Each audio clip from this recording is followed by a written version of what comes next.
Walada ka sorkar kadang IT ha katrat ka koi ka khia ban khen kat nu ka sorkar kala ban yarap na ka banta ki priyo ki biyo ek jing pang COVID-19 hindre ka jinglut kat kum ka jethu DHS u Dr. Amanwar kalong khatsan hajar tingka ha ka si ka baning kong lada rung ha ICU u Dr. War u la pensyairu bakane ka khatsan hajar tingka kam dei pat man la ka sngi ha ka jing hitam ne ka jing jur ne ka hitam apa ka jing ko Nanti saya akan sukses, datang ke hospital, kita direct ke ICU. Nilai kan begini di private hospital ini, kemudian ada masuk ke ICU, kan dunia ya khaskan saja itu. Kemudian khas ini buat ingkong. Kamu tak sih ada benda khasan saja. Kalau sih ada masuk untuk khas ini buat ingkong, hak investigation, kita wai, kita sini. Kasi ba pada dunano. Kita mau IT kita ketika agree kemudian.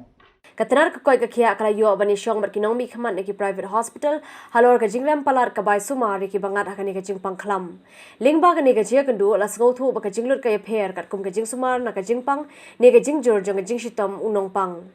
uba prestun tensong mentri rangba banrap ka sarkar jala ulong banamar ka ne ka jingram ka bai sumar ka bakta shisha ki pai ba ka sarkar kala IT ha katanar ka koi ka khia ban pin khre ki jingdan kam ke ke bala ban le na kaliang ka sarkar bar hapo ka sapu prakenta ban pin dep ya ka ne ka kam nilai lo ru je ke jing ut ka bun na ke pai ba kham tam na ka yeng ka sem gitu ki nong pang ya ka jing rem ka jaka suma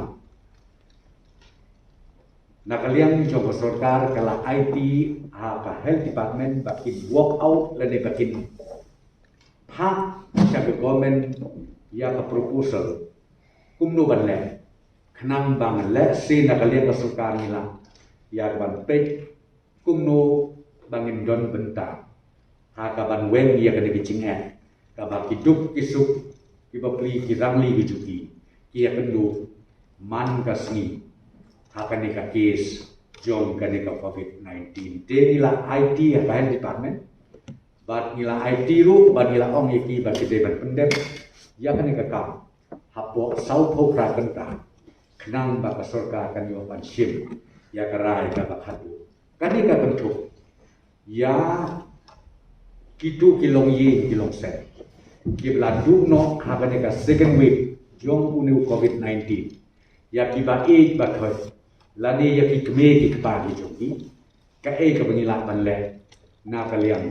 jong ko soka hakabe dei ba ka jing pin boni ki nong trei na ka liang Dr. War ulong bai ki nong trei la ban shim ne ki samla ki bladab ek jing puli doctor ban nurse na mar ki dan bon ngor ki bladan lupa hakarza fles Regarding the issue of manpower in the PCCC, we have got many nurses who have completed their studies and we have put them in the reserve category. So if, as and when required, we are appointing them and providing to the institutions as and when needed.